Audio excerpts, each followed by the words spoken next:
Hi, I'm Amy Wilhelm, and I am with Authors Buzz. And today we are talking to Tabitha. Hi, Tabitha. Hi, Aim. Tell us a little bit about what you're doing on Authors Buzz. Well, today we're going to talk a little bit about my top 3 pieces of advice for new writers. And I think if you go to our website, authorsbuzz.com, you can see some of this material in written form in case you're a kind of person that likes to take notes and read in depth. But today, Amy and I are just going to talk about it because it's something we're intimately familiar with. We were both brand new baby authors at one time. And these are some things that I think we both wish someone had told us back in the beginning of our journey. So that's what we're going to talk about today. For sure. It's not easy to start, and that's what this conversation is about. So someone has an idea, they want to write a book, and they're just deadlocked. They don't know how to begin. What's your number one? I know you have 3 tips, but what's your number one biggest tip if you only had time to give one? Well, if I only had time to give one, I would say to any new writer, finish something. And I say that because there's value in just completing the process. So many people, Amy, you said a statistic earlier to me when we were talking off air about how many people think about writing a book and actually carry through. What was that percentage? It was the percentage of people who actually, well, the thing I had the stat about, well, we know pretty much everyone has thought about writing a book. I mean, if you said, sure. if you give everybody a glass of wine and you start talking about book writing, everybody has some concept or some idea. So we'll put that at 50% of the world's population. Out of the people who begin their manuscript, only 3% continue until they have something complete. That was the stat we were talking about. And so my biggest piece of advice is finish it, because that'll put you in that 3% of people that did it. But also you'll have something to work with in edits, and we'll talk about that in a minute. But there's value, even if you end up scrapping that whole manuscript, there's value in understanding the process of bringing a story concept from beginning, working through the sticky middle, and then completing something in a satisfactory manner. So finish it. Okay, I've got to call timeout. I don't even think we can say satisfactory manner. Like true. Okay. Right? I mean, it does not. It may not be good, right? I know we're going to not be good. It may not be good. Okay, so it's going to be good. Not going to be good. Sorry. Oh, that's really true. But writing an ending is a skill set.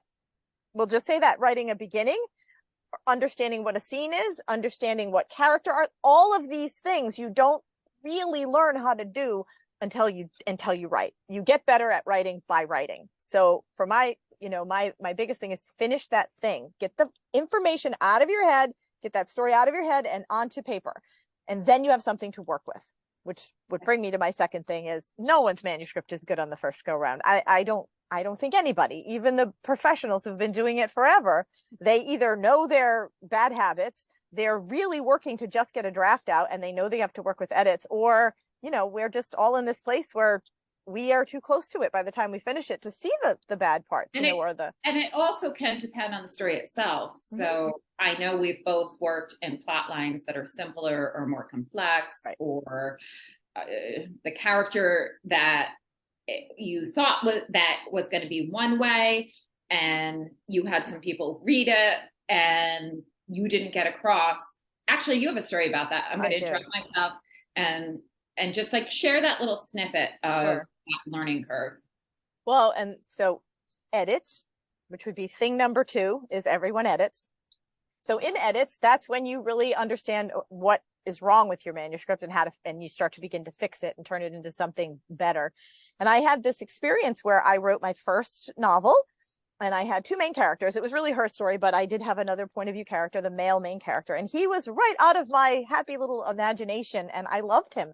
And about half my beta readers didn't love him. They thought he was too arrogant, too cocky, he just couldn't be the hero we needed him to be.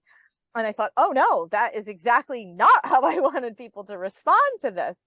So I had to go back and do a complete character analysis of him. And I ended up, how I solved it, and I didn't know at the time how I was going to do it, I aged him up 10 years. So I made that kind of cockier personality, that piece of him be in the past. But at a certain point, he had to make a decision.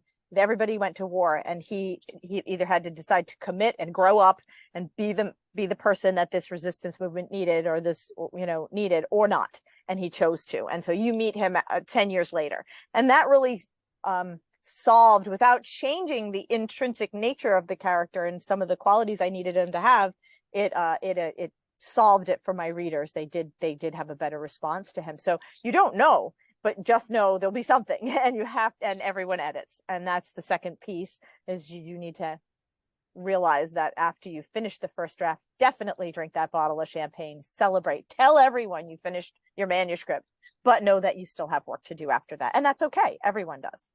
So that's thing two. That I think that you said it before, that editing piece, the writing piece is a skill set. But to me, the real writers, it's in your heart, it's in your mind. Look, I'm getting emotional. It's you have a passion to create stories, to tell them, and you can learn how to do that. And editing is part of learning. And yeah, one of the things I've said to people is that, you know, there's a difference between being a good storyteller and a good writer. Some of us are storytellers.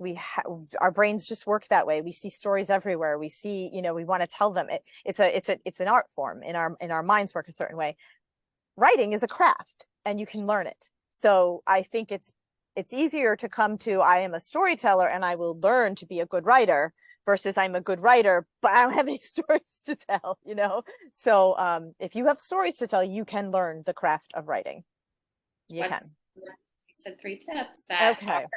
So this is, Tabitha and I have this website, Authors Buzz, and it is tips for authors, marketing ideas. We have another partner who's an amazing marketing guru, and she has some blogs about what you can do right now to start marketing your book if you're beyond this process that we're talking about. So what's tip number 3? Well, tip number 3 is that you have to create space in your life to actually do the work. You know, you can dream about a manuscript, you can have the story in your head, you can sit down and start, but you'll never finish it if you don't carve out the time. And you may not know what your best schedule is. Are you an early morning writer? Do you have to write every day to really stay into the story? Or that's just not possible in your life, but you can carve out, 4 hours at the coffee shop on a Saturday morning. You're not going to know what works for you, but you have to start somewhere, and you have to put the time aside. If you're serious about finishing a manuscript and writing, you have to think of it as it's more than a hobby now. It's a job. It has to be something consistent. And I completely agree with you. Some people use word count. Some people write every day. Some people have a schedule. The advice I would give is figure out what system helps the ideas come clearest. So for some people, that is first thing when they wake up, but as you begin this experiment of what's my best time, what's my best way, pay attention to when it's easiest. Right. And I have some other time we'll talk about the rhythm, that we all work with a natural rhythm, and identifying that and working with it can actually really, really help. And again, that's another whole conversation. We'll talk about that again, because the rhythm isn't just a daily or weekly or monthly rhythm. It's also seasonal, yearly. Yep.